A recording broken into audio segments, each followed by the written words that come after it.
Meu nome é Lúcia, tenho 68 anos, e naquela manhã eu ainda acreditava que meu filho era meu porto seguro. Vesti minha melhor blusa azul, prendi o cabelo e saí achando que estávamos indo apenas ver um apartamento menor, mais confortável para mim. Eu não fazia ideia de que, menos de uma hora depois, uma frase dita em alemão destruiria tudo o que eu pensava saber sobre ele. O carro de aplicativo nos deixou em frente a um prédio moderno na Vila Mariana, em São Paulo. O hall era de vidro e mármore claro, cheirava a limpeza e café. Eu me senti pequena naquele lugar liso, brilhante, onde ninguém parecia ter mãos marcadas de água sanitária. Renato andava alguns passos à frente, de camisa clara e pasta na mão, como se estivesse acostumado àquele tipo de ambiente. "Vem, mãe, cuidado aqui", ele falou, sem realmente olhar para mim. O corretor apareceu, jovem, fino, com um sorriso treinado. Atrás dele surgiu o proprietário, um senhor alto, pele muito branca, cabelo grisalho penteado para trás. Assim que apertou a mão de Renato, ele disse "Guten Tag", com um sotaque carregado. Na mesma hora, um arrepio subiu pela minha coluna. Fazia décadas que eu não ouvia aquela saudação. Mesmo assim, abaixei os olhos e fiquei em silêncio. Mas antes de continuar, quero te fazer um convite muito especial. Inscreva-se no canal e deixe o seu like. Isso me ajuda a ver que você me apoia e que está gostando das minhas histórias. E comenta aqui embaixo de qual cidade você está assistindo. Agora, vamos continuar. O corretor apresentou o dono como Klaus, alemão, morando no Brasil há poucos anos. Eu apenas fiz um gesto com a cabeça, como se aquele idioma fosse completamente estranho para mim. Por dentro, porém, uma gaveta antiga da minha vida se abriu. Noites frias em Bonn, ônibus lotado para a fábrica, aulas de gramática depois do expediente. Tudo aquilo que eu nunca contei para ninguém, porque, quando voltei, parecia que o que valia era só eu ter me tornado mãe. Subimos de elevador até o 10º andar. O apartamento era claro, com sacada envidraçada e vista para a cidade. O corretor falava de metragem e valor de condomínio e Renato examinava cada canto, abrindo armários, testando torneiras. Eu caminhava atrás, devagar, sentindo que ali não era só o espaço físico que estava em jogo, mas o lugar que ele queria me colocar na vida dele. "Aqui você vai ficar bem, mãe", ele disse, olhando a sala. "Mais segurança, elevador novo, portaria 24 horas. Vai ser melhor para todo mundo." Eu conhecia essa frase. Melhor para todo mundo era o jeito educado de dizer melhor para a gente não ter que se preocupar com você. Já tinha ouvido quando decidiram vender o carro do meu marido, quando marcaram festas em lugares com escada sem pensar no meu joelho, quando falaram em, talvez um dia, me colocar em um lugar com cuidador. Enquanto o corretor mostrava a varanda, vi pelo canto do olho que Klaus puxou Renato para perto da área de serviço. Eles se afastaram apenas o suficiente para acreditar que eu não ouviria. Eu me virei para a janela fingindo prestar atenção na vista e deixei os ouvidos voltados para trás. "Ihre Mutter versteht wirklich kein Deutsch?" perguntou Klaus em tom baixo. "Sua mãe realmente não entende alemão?" Meu coração disparou. Bastou aquela pergunta para outra Lúcia acordar dentro de mim. A Lúcia de 20 e poucos anos, que anotava verbos num caderno barato e repetia frases em voz alta para não esquecer. Eu poderia ter me virado ali mesmo e respondido, mas fiquei imóvel, segurando a alça da bolsa. "Nein, kein Wort", respondeu Renato, dando uma risadinha. "Sie ist alt, ihr ganzes Leben nur Hausfrau." Não, nem uma palavra. Ela é velha, foi dona de casa a vida toda. Velha, dona de casa, nada além disso. Em outra língua, mas com o mesmo desprezo que já vi em certos olhares, quando eu dizia que tinha morado fora. Senti um gosto amargo subir para a boca. Continuei olhando a cidade pela janela, mas já não enxergava nada. "Ich kann sie nicht mehr bei mir behalten", ele continuou. "Sie ist eine Last. Ich muss dieses Apartment schnell kaufen. Danach kann sie in ein Heim gehen." Não posso mais ficar com ela. Ela é um peso. Preciso comprar logo este apartamento. Depois, ela pode ir para um asilo. Peso. Eu já fui muita coisa nesta vida. Atendente, faxineira, costureira, operária, mãe. Nenhuma dessas palavras doeu tanto quanto peso. Doeu principalmente pela calma com que ele falou. Não era um desabafo, era um plano. Klaus fez uma pausa e perguntou: Das Haus im Ipiranga? E a casa no Ipiranga? Minha mão apertou a alça da bolsa até doer. Offiziell gehört es ihr, respondeu Renato. Aber sie versteht nichts von Dokumenten. Wenn alles auf meinen Namen steht, kann ich später verkaufen und meine Schulden bezahlen. Für sie ist das Heim billiger. Oficialmente é dela, mas ela não entende nada de documentos. Se passar tudo pro meu nome, depois eu vendo e pago minhas dívidas. Para ela, o asilo sai mais barato. A casa no Ipiranga. Minha casa. O único bem que eu tinha no meu nome. Cada parcela paga com marmita vendida, roupa lavada, calo na mão.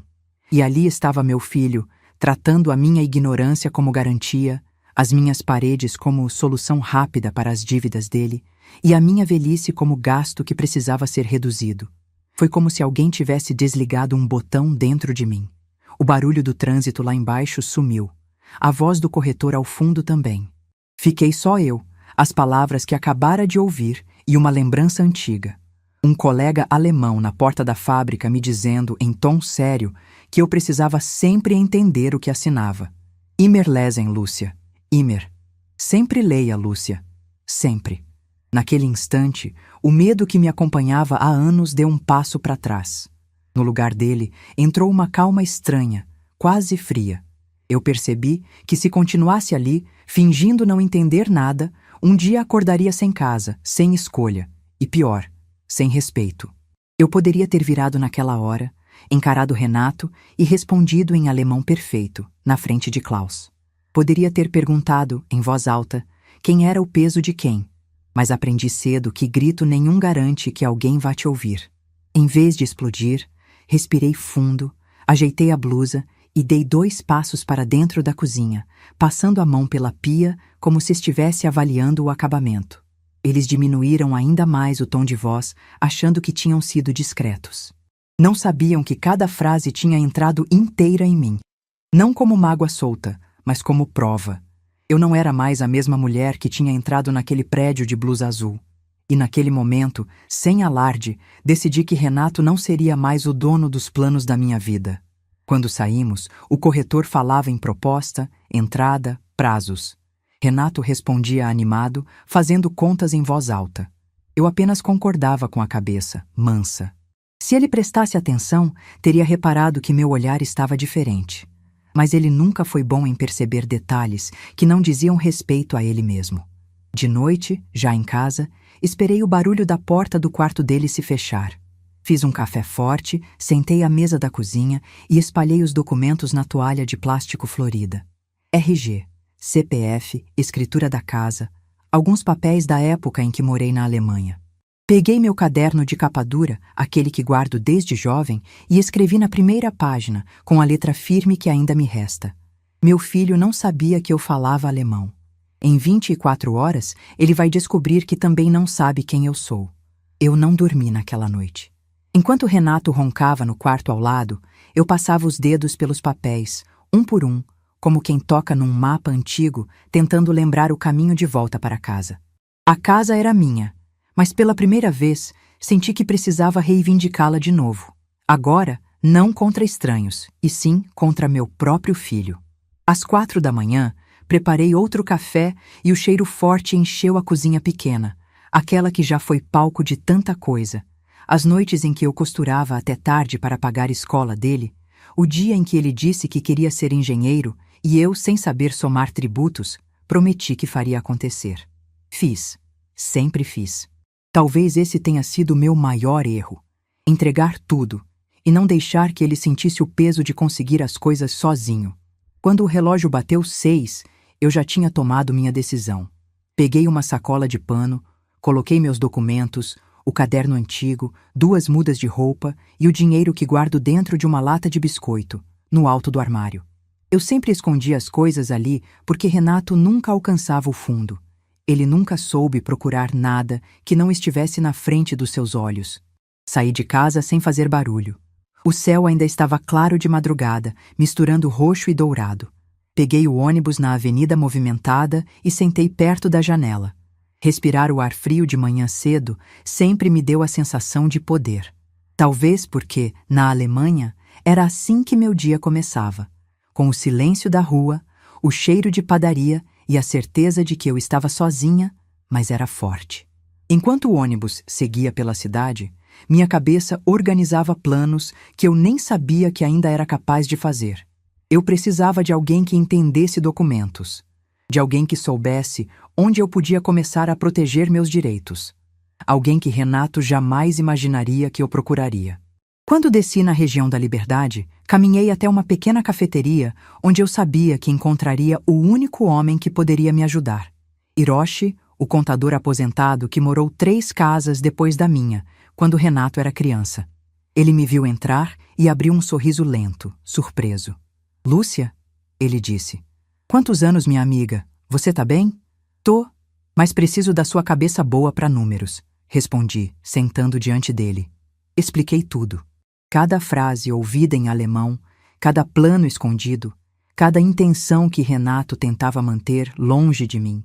Hiroshi apertou os olhos, sério, como fazia quando calculava juros de carnê. "Você não pode deixar isso correr solto", ele disse. "Se ele entrar com algum documento, mesmo que errado, pode gerar dor de cabeça. Vamos resolver isso hoje." A palavra "hoje" era exatamente o que eu queria ouvir.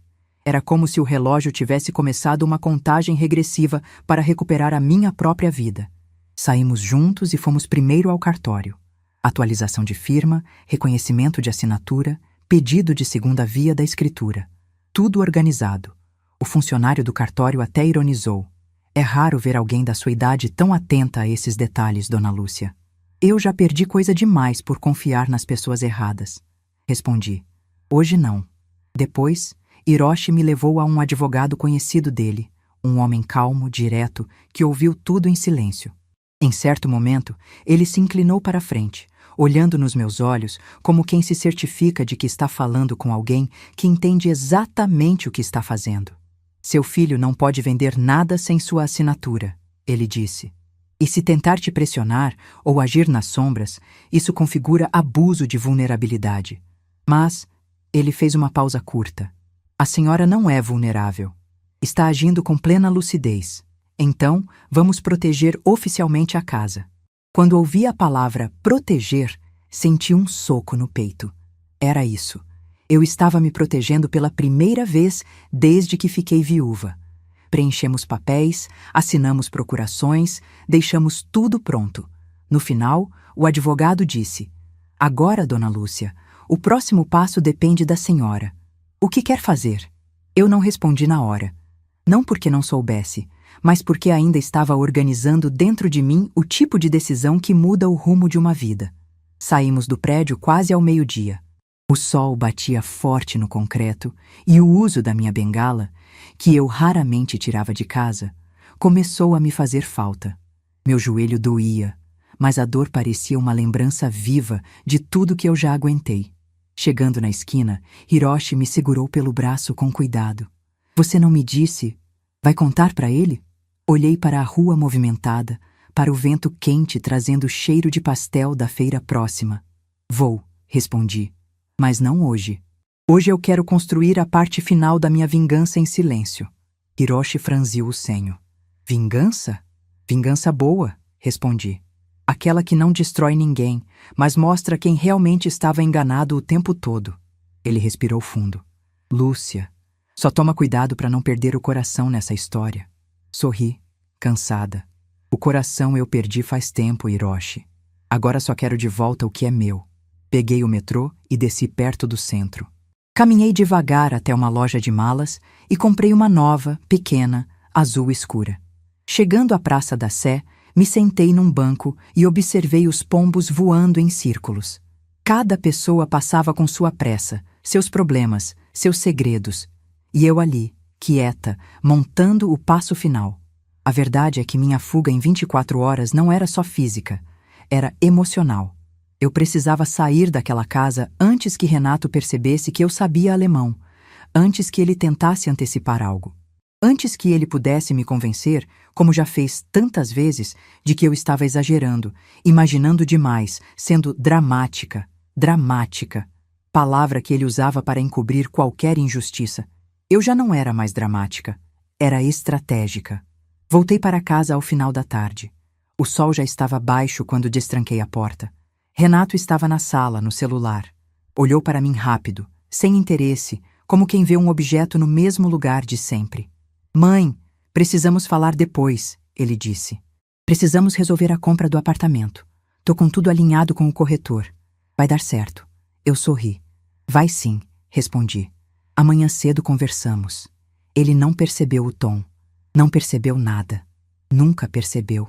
Fui para o quarto, fechei a porta e comecei a arrumar a mala azul escura recém-comprada. Roupa suficiente para alguns dias, documentos, meu caderno. Um colar antigo que trouxe da Alemanha e que Renato nunca soube que eu tinha. E meu silêncio. Este era o mais valioso. Naquela noite, deitei cedo. Não havia mais medo, nem surpresa. Só uma certeza calma, firme, profunda. No dia seguinte, quando o sol nascesse, eu não estaria mais ali. E quando Renato finalmente descobrisse, entenderia que não se fala assim de uma mulher que atravessou oceanos, línguas e tempos difíceis. Não se fala assim de uma mãe que escuta, até quando decide fingir que não escuta nada. Fechei os olhos antes da meia-noite. As 24 horas tinham começado. Acordei antes do sol. Sempre fui do tipo que desperta com o primeiro barulho da rua. Mas naquela madrugada não foi o barulho que me acordou. Foi a sensação de que meu tempo ali tinha acabado. Sentei-me na cama e fiquei alguns segundos olhando para a mala azul escura encostada ao pé do armário. Eu nunca fui de fugir. Sempre enfrentei tudo de frente. Mas naquela manhã, fugir era justamente a forma mais alta de enfrentamento. Escovei os dentes devagar, lavei o rosto e vesti uma blusa simples, clara, que não chamava atenção. Eu já tinha anotado tudo o que precisava lembrar no meu caderno, mas repassei mentalmente. Documentos protegidos, procuração com o advogado, escritura atualizada, assinatura reconhecida. A parte burocrática estava feita. Faltava a parte emocional. E esta sempre era a mais difícil. Caminhei até a cozinha com passos leves. Renato ainda dormia. Deixei o café passando, aquele cheiro forte que sempre fez parte das minhas manhãs, e comecei a escrever algo que ele jamais esperaria. Uma carta. Não uma carta brava, nem acusatória. Escrevi com calma, com a lucidez que só a decepção verdadeira traz. Renato, eu ouvi tudo.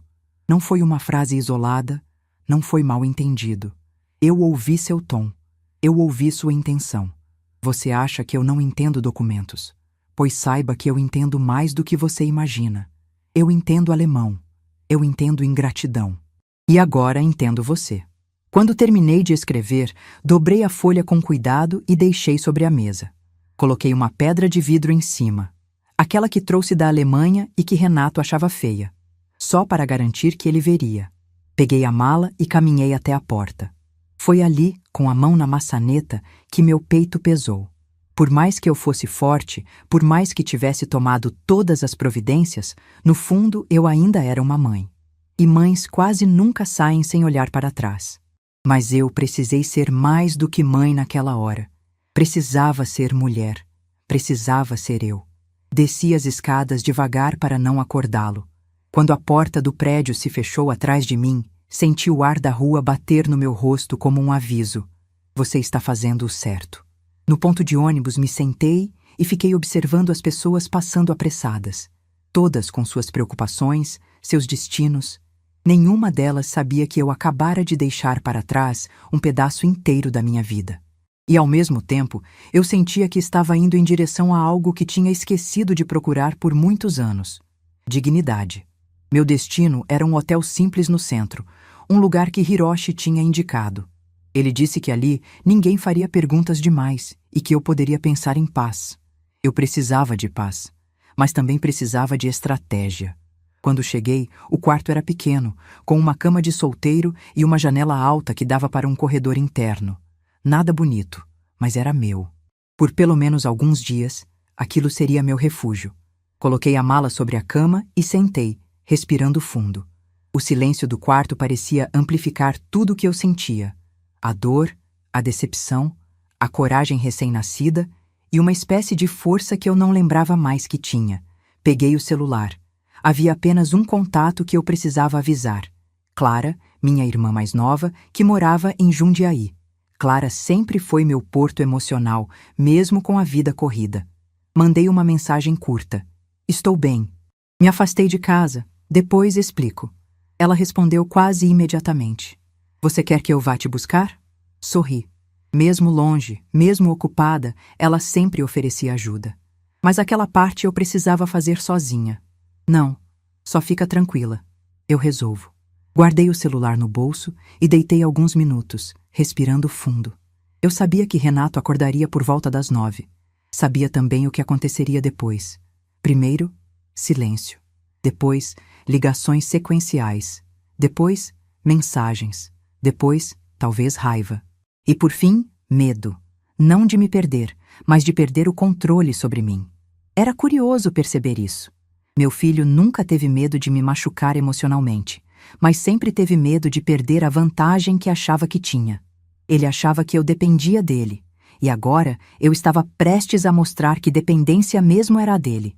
Dependência financeira, emocional e até moral. Às 9h15, o celular vibrou. Mãe, onde você está? Ignorei. 9h19. Você saiu sem avisar? Respirei fundo.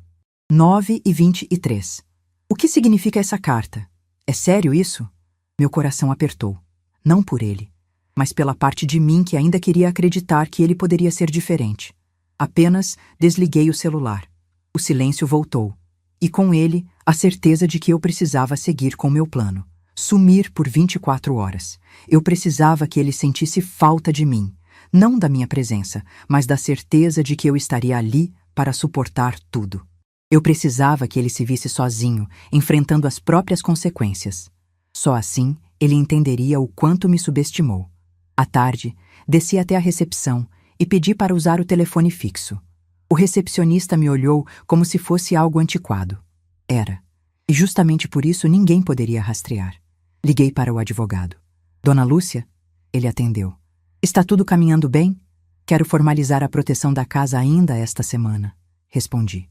E gostaria de registrar um documento afirmando que qualquer tentativa de transferência ou venda sem minha autorização é fraude. Perfeito. Consigo preparar isso até amanhã. Agradeci e desliguei. Cada passo que eu dava parecia me devolver um pedaço de mim. Voltei ao quarto, sentei na cama e peguei meu caderno. Abri na página marcada e escrevi.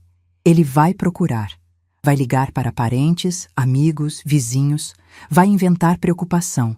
Mas ele não está preocupado comigo. Ele está preocupado com o plano dele. E isso é o primeiro sinal de que isso nunca foi amor, foi conveniência. O tempo passou devagar.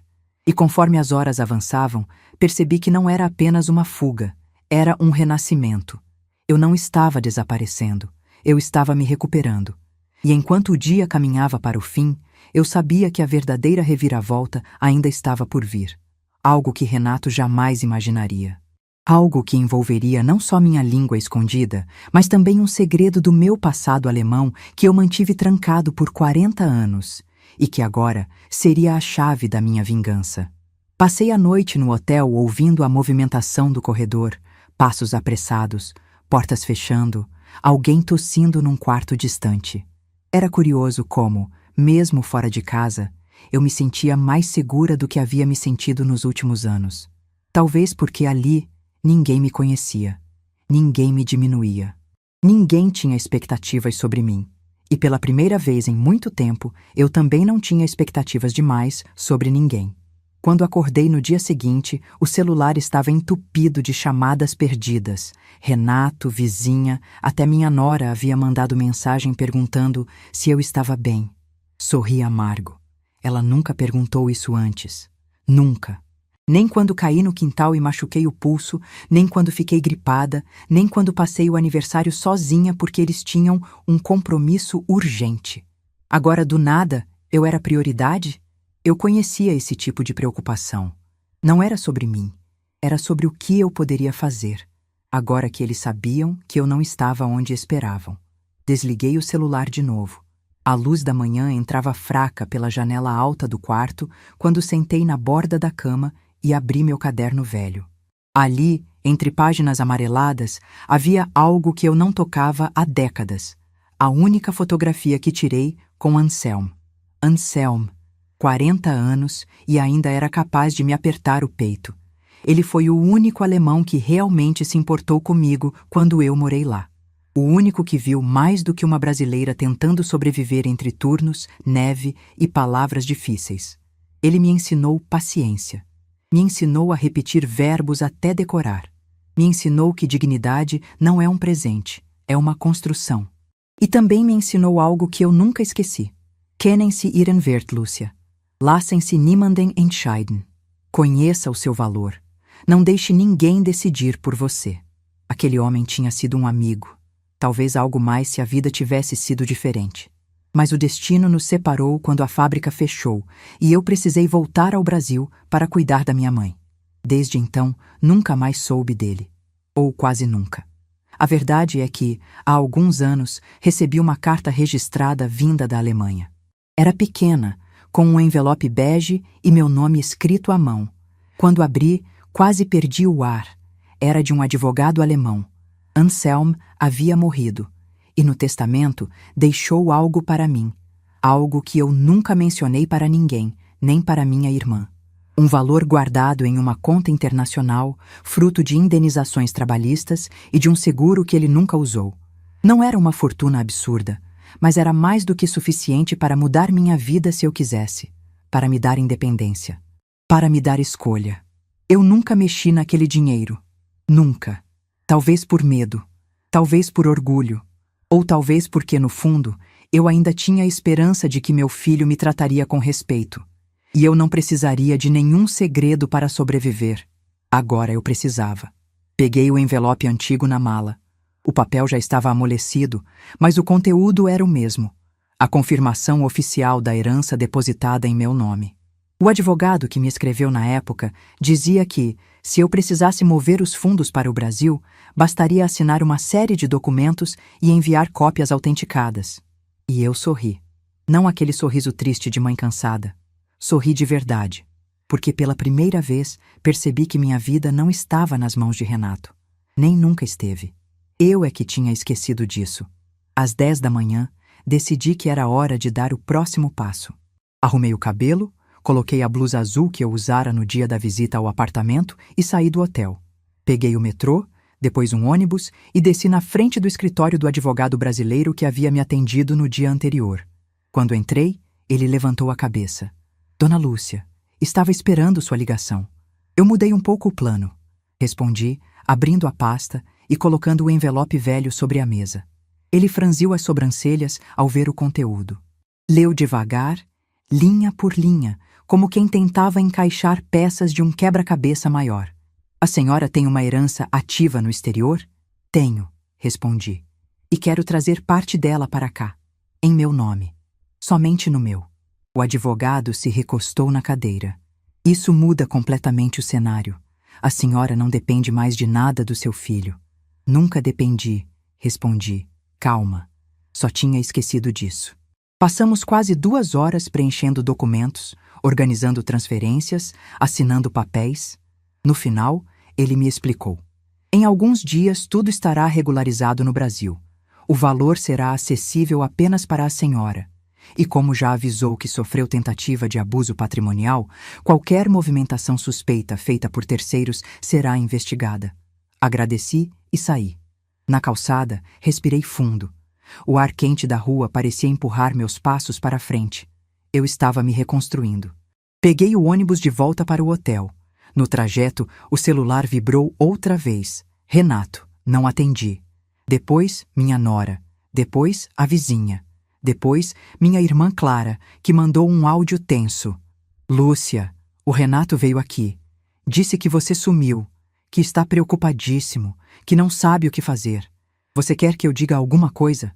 Eu sentei mais ereta no banco. Renato estava preocupado, sim, mas não comigo. Ele tinha medo de perder o controle. Medo de eu contar o que ouvi. Medo de eu desfazer o plano dele antes que se realizasse. Mutei o áudio e continuei olhando pela janela. Naquele momento, senti algo que não sentia havia anos. Orgulho de mim mesma. Chegando ao hotel, subi as escadas e parei diante da porta do quarto. Entrei devagar. A mala estava onde deixei.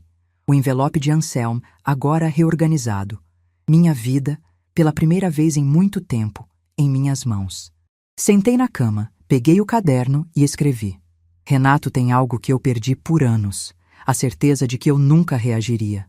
Hoje, ele perdeu essa certeza. Mas ainda falta a parte final. A parte em que ele descobre que a mulher que ele chamou de peso construiu uma vida inteira sem ele e pode muito bem construí-la de novo. Fechei o caderno, levantei. A vingança estava pronta. Restava a revelação.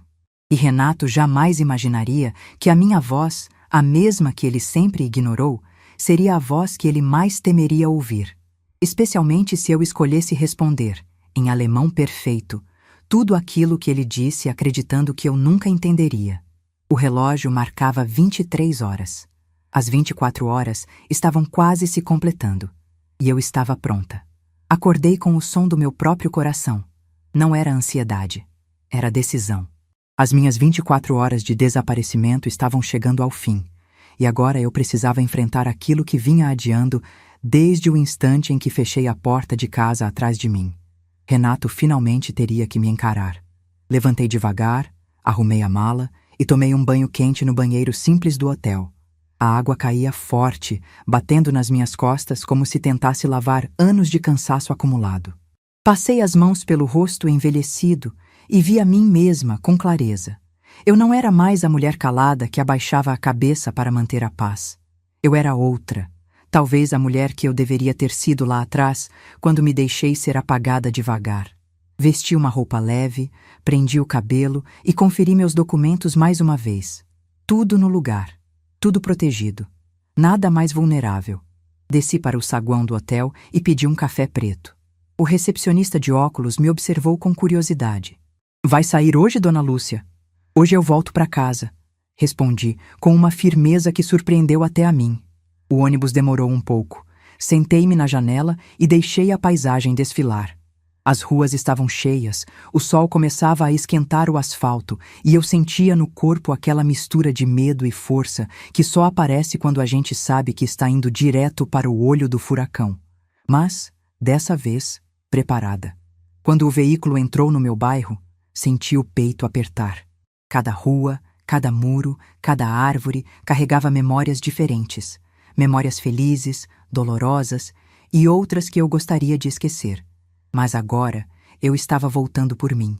Não por ele, não para agradar, não para consertar nada. Eu voltava para colocar um ponto final. Desci na esquina e caminhei até a minha casa. O portão estava escancarado. Renato estava sentado nos degraus da varanda, com o rosto pálido, o celular na mão e uma expressão que misturava desespero, irritação e alívio. Quando me viu, levantou tão rápido que quase tropeçou. Mãe, pelo amor de Deus, onde a senhora estava? Eu chamei todo mundo tá te procurando, a senhora sumiu, enlouqueceu. Por que fez isso comigo? Eu parei diante dele, mantendo uma distância calculada. Renato nunca perguntou o que eu sentia. Nunca perguntou por que eu sofria. Ele só queria saber por que aquilo estava acontecendo com ele. Era isso que eu precisava enterrar de vez. Eu não enlouqueci, respondi, calma. Eu só precisei sair antes que você me fizesse desaparecer de um jeito pior. Ele franziu o senho. Como assim desaparecer? Do que a senhora está falando? Eu o observei por alguns segundos. O jeito que ele mexia as mãos, a voz alterada, o suor surgindo na testa. Era medo. O medo não de perder a mãe, mas de perder o controle. Você quer mesmo que eu explique? Perguntei. Claro que quero, ele disse, elevando a voz. Você sumiu sem motivo. Eu respirei fundo e decidi começar pelo que mais doía. Renato, eu ouvi você. O silêncio que caiu entre nós foi tão denso que até os pássaros na rua pareceram parar de cantar. Ele empalideceu mais um pouco. Ouvi. O que você disse no apartamento? Em alemão. Ele não piscou, não respirou, não moveu um músculo. Eu entendi cada palavra, continuei. E não existe justificativa para aquilo. Mãe, Ele tentou dizer algo, mas a voz falhou. Aquela era a primeira vez em anos que eu o via sem preparo, sem pose, sem a certeza de que eu aceitaria qualquer coisa. E foi nesse momento que aproveitei a abertura. Antes de continuar, me diga aqui nos comentários o que você está achando desta história até agora e o que você faria no lugar dela. Não saia do vídeo, porque o que vem a seguir vai te deixar arrepiado. Eu me aproximei um pouco mais. Renato, você disse que eu era um peso, que eu não entendia documentos, que queria colocar o apartamento no seu nome, que eu deveria ir para um asilo, que era mais barato. Ele engoliu seco, a garganta subindo e descendo como se tivesse uma pedra no meio. Mãe, não foi isso. Eu estava nervoso. Nervoso? Perguntei, inclinando a cabeça. Engraçado. Parecia tão tranquilo. Parecia até acostumado a falar daquele jeito. Ele fechou os olhos, tentando encontrar explicações dentro de si mesmo. Eu tô cheio de dívidas. Eu precisava daquela casa para resolver. Eu ergui a mão, interrompendo. Minha casa não é solução para as suas escolhas. Minha vida não é seu investimento. E minha velhice não é descartável. Ele baixou os olhos. A primeira rachadura real. E então, eu contei o que ele menos esperava. A parte do segredo que eu havia guardado por 40 anos. Renato, antes de você nascer, eu vivi coisas que você nunca soube. Trabalhei em fábrica estrangeira, ralei, passei frio, fome, fiz amigos, aprendi uma língua difícil e eu herdei algo de alguém muito importante da minha vida. Ele levantou o rosto, confuso. Herança? Da Alemanha? Sim, respondi. E agora eu trouxe tudo para o Brasil, em meu nome, com proteção jurídica. A expressão dele mudou completamente. Mistura de choque, incredulidade e pânico. Mãe, pera, como assim? Quanto é isso? Eu dei um passo atrás. Não por medo, mas por clareza. Era o limite físico entre nós. O suficiente, respondi. O suficiente para eu não depender mais de você. O suficiente para eu não aceitar mais humilhação nenhuma. O suficiente para você aprender que mãe não é objeto, nem moeda, nem escada. Ele passou as mãos no cabelo, nervoso. Mas eu só queria ajudar. Eu só queria um jeito de organizar as coisas. Eu sorri. Um sorriso triste, mas firme. Renato, quem planeja colocar a própria mãe num asilo sem conversa não quer ajudar. Quer se livrar. E eu ouvi você dizendo isso. Ouvi. Em alemão perfeito. A frase bateu nele como um tapa.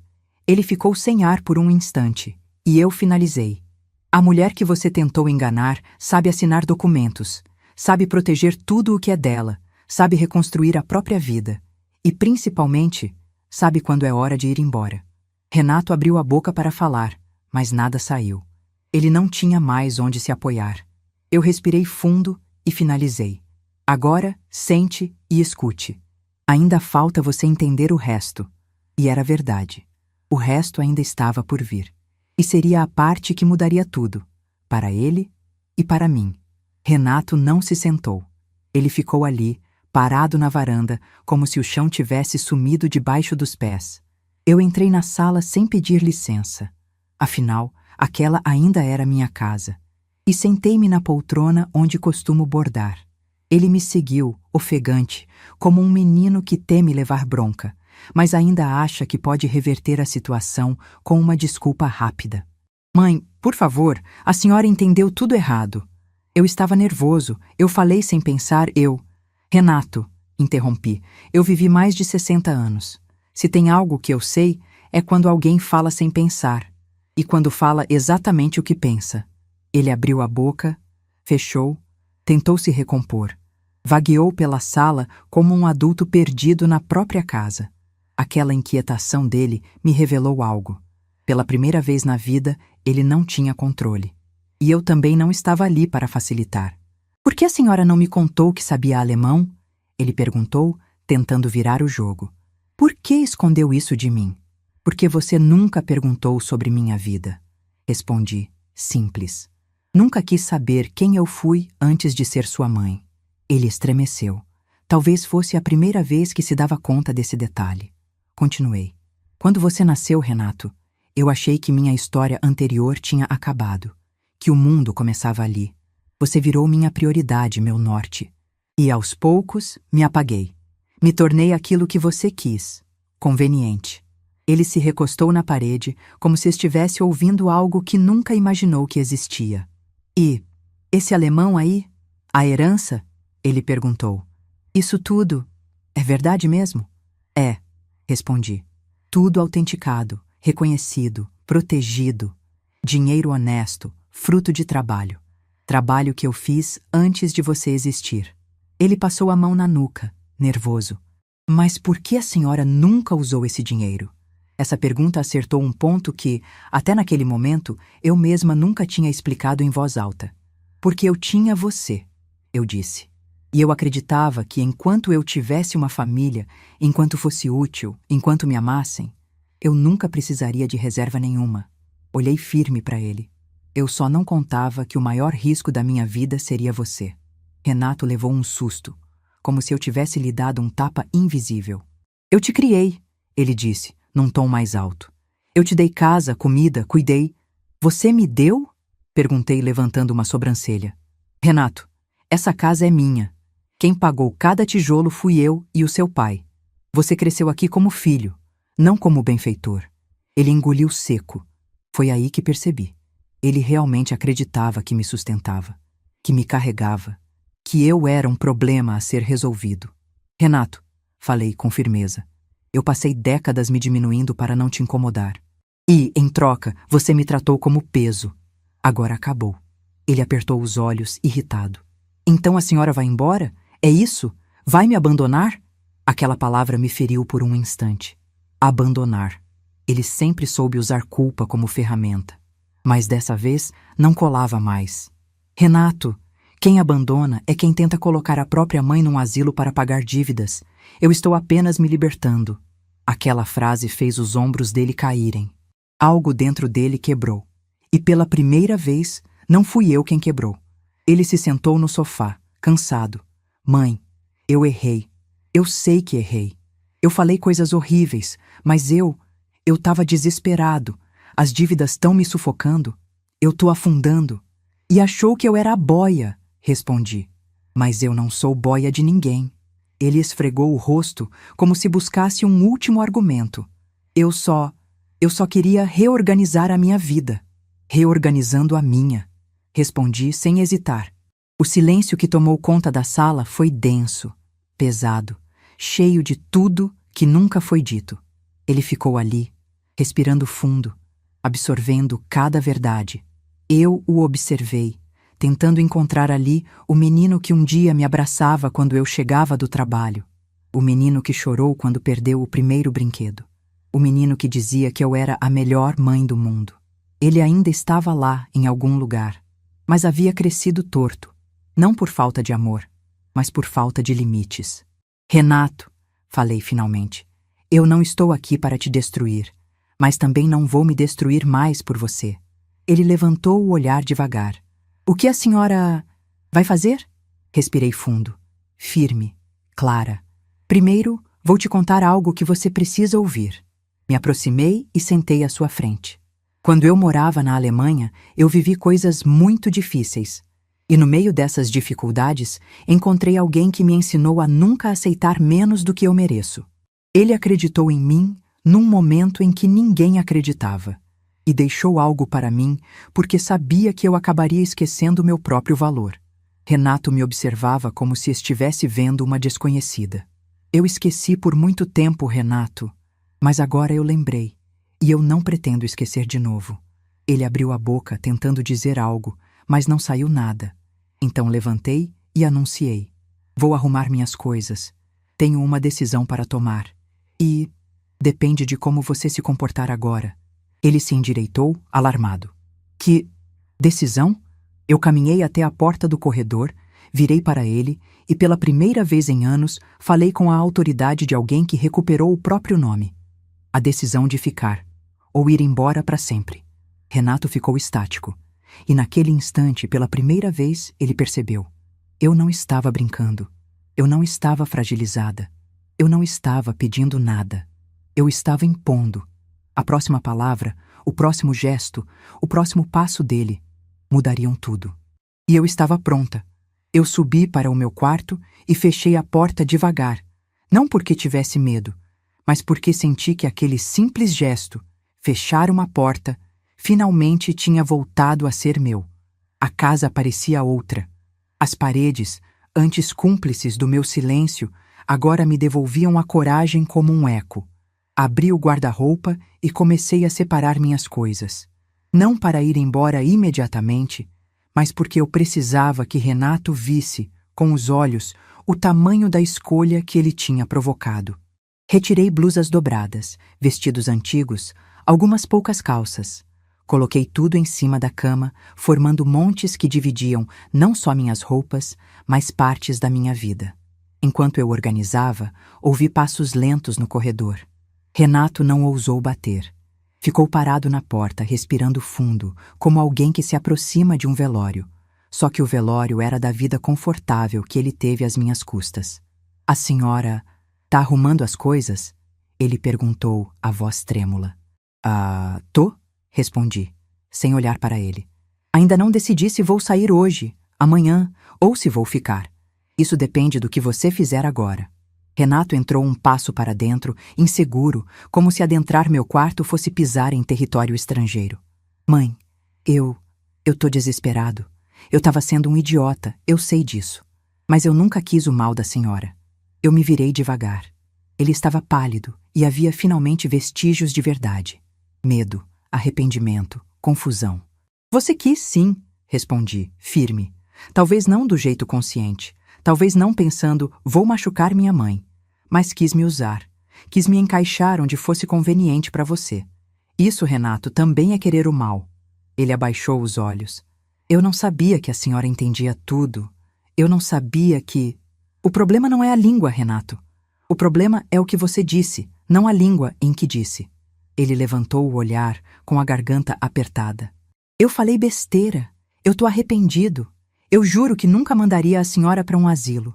Eu falei aquilo porque o Klaus estava insistindo, porque eu estava tentando mostrar que dava para acelerar a negociação, porque... Renato, interrompi. Você falou com calma, com clareza. Não foi impulso, foi raciocínio. Ele se encostou à parede, derrotado. Eu fui um monstro, disse ele, quase num sussurro. A frase ecoou no quarto como uma brisa pesada. E pela primeira vez eu o vi não como meu filho, mas como um homem quebrado, que tomou decisões ruins por covardia e comodidade. Você foi egoísta, corrigi, e covarde. Mas monstros sabem exatamente o que fazem. Você, Renato, você só não aprendeu a amadurecer. Ele respirou fundo, tentando controlar as lágrimas. Eu não quero que a senhora vá embora, ele disse, enfim. Eu não quero perder você. Eu fiquei louco quando vi sua carta, quando a senhora sumiu. Eu achei que tinha acontecido alguma coisa. Eu segurei a mala em cima da cama e apertei a alça. Você não ficou com medo de me perder, respondi, olhando nos olhos dele.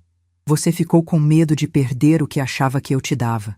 Aquela frase pareceu cortar algo dentro dele. Ele tremeu. Eu posso mudar.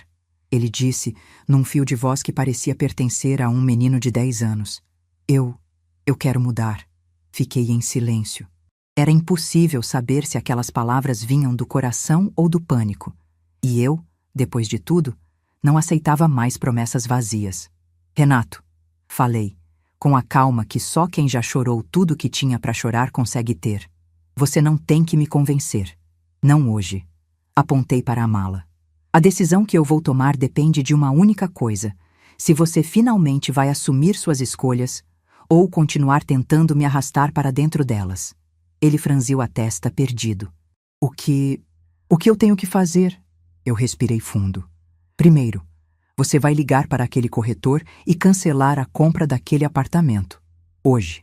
Agora. Renato se encolheu. Segundo, você vai dizer ao Klaus que não tem mais negócio nenhum. Mais um impacto. Terceiro, você vai marcar com um terapeuta. Não com esses que você vai uma vez e some. Com um profissional que te ajude a entender por que você trata as pessoas como ferramentas quando está com medo. O rosto dele caiu. E, por fim, Fiz uma pausa. Você vai me pedir desculpas pelo motivo certo. Não pelo sumiço, não pela carta, não pela herança. Mas pelo que você disse acreditando que eu nunca entenderia. Renato parecia ter levado um golpe no peito. Ele piscou várias vezes, tentando impedir as lágrimas de escorrerem. Depois, finalmente falou. Mãe, a voz falhou. Ele, recompondo-se, respirou fundo e disse com sinceridade crua. Me desculpa por te tratar como um peso, por pensar que sua vida era minha solução e por esquecer que você é um ser humano antes de ser minha mãe. Eu assenti. Era um começo. Não era perdão. Não era reconciliação. Mas era, pela primeira vez, verdade. Agora, finalizei. Eu preciso ficar sozinha. Preciso pensar. Renato saiu do quarto devagar, como alguém que sai de uma sala de tribunal sem saber qual será a sentença. Quando a porta se fechou, eu respirei fundo. Sentei na cama, entrelaçando as mãos no colo. E entendi, ali, com uma clareza devastadora. Não importava o que Renato dissesse. A resposta final não seria dele. Seria minha. E pela primeira vez em décadas, eu estava pronta para escolher o que era melhor para mim, não para ele. Fiquei sozinha no quarto, sentada na beira da cama, olhando para a mala aberta diante de mim. A casa estava silenciosa, como se segurasse a respiração esperando a minha decisão. Era estranho perceber que, por décadas, eu vivia aqui como hóspede, não como dona. Agora, pela primeira vez, era eu quem definia o rumo, e não o medo de magoar alguém. Olhei minhas roupas empilhadas. Não eram muitas. Eu nunca fui mulher de acúmulos. Mas era simbólico. Ali estava o que restava da Lúcia que aceitou tudo em silêncio. E, ao mesmo tempo, ali começava a Lúcia que tinha voltado da Alemanha inteira, preparada, mas que, por amor, guardou sua força para não assustar ninguém. Levantei, lavei o rosto, respirei fundo e desci as escadas. Renato estava sentado na sala, curvado, mãos entrelaçadas, como se esperasse um veredito. Era impressionante. Pela primeira vez, ele parecia menor do que a idade que tinha. Menor do que os erros que cometeu. Menor do que o homem que poderia ter sido. Quando me viu, se levantou imediatamente. Mãe, a senhora pensou? Ele perguntou com cautela, como quem fala com alguém que segura um vidro precioso. Eu assenti. Mas antes de contar minha decisão, me aproximei devagar. Me coloquei diante dele e disse: Renato, antes de qualquer coisa, você precisa saber quem eu sou. Não quem você acha que eu sou. Quem eu realmente fui, antes de você nascer. Ele abriu a boca para responder, mas eu levantei a mão pedindo silêncio. Dessa vez, eu falaria, e ele ouviria. Quando eu fui para a Alemanha, eu tinha 20 e poucos anos. Era pobre, assustada e sozinha. Mas eu aprendi a me virar. Aprendi uma língua inteira com caderno e fita cassete. Trabalhei em fábrica, cuidei de idosos, limpei chão de apartamento que parecia de revista. Não porque era fácil, mas porque eu precisava sobreviver. Meus olhos arderam, mas eu segui firme. Eu enfrentei preconceito, frio, solidão, saudade. E mesmo assim, nunca deixei de ser digna. Nunca aceitei que me falassem de cima. Nunca deixei ninguém decidir por mim. Parei diante dele. Até virar mãe. Renato engoliu seco. Quando você nasceu, eu troquei toda aquela força por cuidado, por presença, por amor. E eu deixei de lado partes minhas que eram muito grandes. E você cresceu sem conhecer essa mulher. Cresceu achando que eu era frágil. Cresceu achando que eu precisava de você. Cresceu achando que eu não entendia nada. Ele apertou os lábios, como alguém que reconhece uma verdade dolorosa. Mas eu sempre entendi, continuei. Eu entendi quando você começou a tomar decisões como se eu não estivesse ali. Entendi quando você começou a achar que a minha vida era peso. Entendi quando você me tratou como um estorvo. Eu só não reagi antes porque eu tinha medo de te perder. Respirei fundo. Hoje, eu não tenho mais esse medo. Renato respirou fundo e parecia pronto para desmoronar. Mãe, eu não sabia que a senhora tinha vivido tudo isso. Eu nunca imaginei. Nunca imaginou porque nunca perguntou. Respondi. Você nunca quis conhecer a mulher além da mãe. E isso foi o começo de tudo. Ele abaixou o rosto, envergonhado. Então eu contei a última peça, o detalhe que ele jamais imaginaria. Renato, aquele dinheiro que herdei, parei um instante. Eu nunca mexi porque eu não queria que você crescesse dependendo dele, porque eu acreditava no seu potencial. Mas agora eu vejo que eu errei, porque eu te protegi tanto que te impedi de crescer. Você se acostumou a ter uma mãe que sempre resolvia, sempre ajudava, sempre cedia. E quando eu não coube mais no formato que você queria, você tentou me encaixar na marra, até onde eu não cabia. Ele levantou o olhar desesperado. Eu posso mudar, eu juro que posso. Eu juro, só não vá embora. Eu respirei fundo. Meu coração apertou, mas de um jeito diferente. Não era culpa, era luto. Luto por tudo que não vivi, por tudo que aceitei, por tudo que me calei. E mesmo assim, havia em mim uma calma profunda, a calma de quem finalmente voltou a ser inteira. Renato, falei com voz firme, eu tomei minha decisão. Ele congelou. Eu vou embora. As palavras saíram tão claras, tão limpas, tão verdadeiras, que encheram a sala. Renato balançou a cabeça como se aquilo fosse impossível. Não, mãe, por favor, não faz isso. Eu ergui a mala azul escura ao lado do sofá. Vou morar fora por um tempo. Vou para a casa que aluguei ontem. Vou viver como a mulher que eu era antes de me apagar por você. Parei e finalizei. E você vai aprender a ser adulto sem usar a própria mãe como muleta. Ele começou a chorar. Não um choro bonito, cinematográfico. Um choro humano, feio, real. E eu, pela primeira vez, não me senti na obrigação de abraçá-lo. Eu vou te visitar quando você estiver bem, completei. Quando estiver em terapia, quando estiver andando com as próprias pernas, quando me mostrar que entendeu que mãe não é moeda. E então finalizei, com a força que a vida inteira eu tive e não sabia. Até lá, Renato, eu vou ser a mulher que você nunca conheceu. Fui até a porta. Ele veio atrás de mim, desesperado. Mãe, não me deixa sozinho. Eu virei para ele. Eu não estou te deixando sozinho. Estou te deixando com você mesmo. E isso é algo que você evitou por muito tempo. E saí. O ar da rua me abraçou como se eu tivesse renascido. Abri a mala no portão, respirei fundo e sorri pela primeira vez em muito tempo. Um sorriso que vinha da alma. Eu não fugia. Eu voltava para mim. O que achou da história? Se inscreva no canal e compartilhe com alguém que também irá se emocionar hoje.